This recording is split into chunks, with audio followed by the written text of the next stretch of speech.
High guys, welcome to my channel Atifa's world. আশা করছি সকলে অনেক ভালো আছেন। বরাবরের মতো আজও একটি নতুন ভিডিও নিয়ে হাজির হলাম। আজকে আমি আপনাদেরকে দেখাবো কিভাবে পুরো রমজান মাস বা পুরো বছর ধরে লেবু ফ্রোজেন করে রাখা যায় সেই পদ্ধতি। আমি এখানে 1 কেজির মতো লেবু পানি দিয়ে পরিষ্কার করে নিয়েছি। এখন আমি সবগুলো লেবু এভাবে কেটে নেব।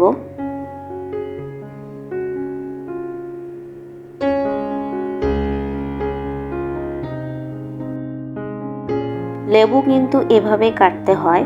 এভাবে লেবু কাটলে রস অনেক সহজে বের হয়।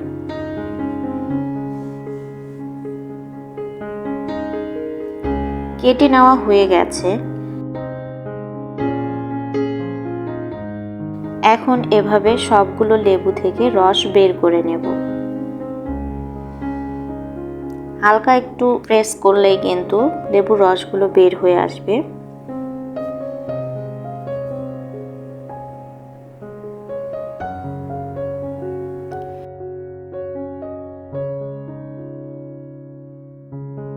দেখতেই পাচ্ছেন কতগুলো রস হয়েছে।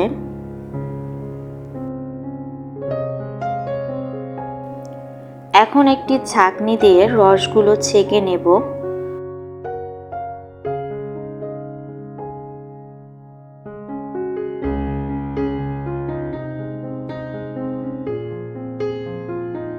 রসগুলো ছেঁকে নেওয়া হয়ে গেলে লেবুর বিচি বা যে আঁশগুলো থাকে ওগুলো ফেলে দেব।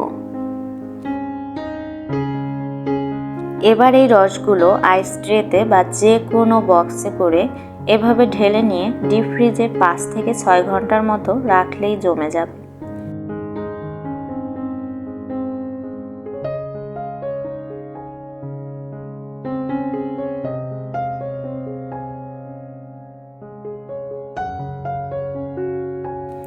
এখন ডিপ ফ্রিজে 5 ঘন্টার জন্য রেখে দিচ্ছি।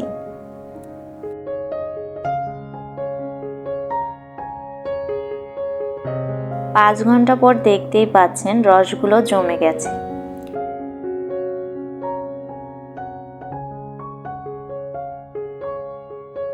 এখন এই আইস ট্রে থেকে এভাবে একটি একটি করে বের করে আলাদা একটি বক্সেও রাখতে পারেন বা এই আইস ট্রেতেও রাখতে পারেন।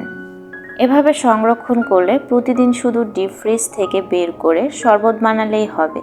এতে করে কষ্টও অনেক কম হবে। এভাবে পুরো রমজান মাস বা পুরো বছর লেবুর রস সংরক্ষণ করতে পারেন। আশা করছি আজকের টিপসগুলো আপনাদের কাজে আসবে। এতক্ষণ আমার ভিডিও দেখার জন্য অসংখ্য ধন্যবাদ। আল্লাহ হাফেজ।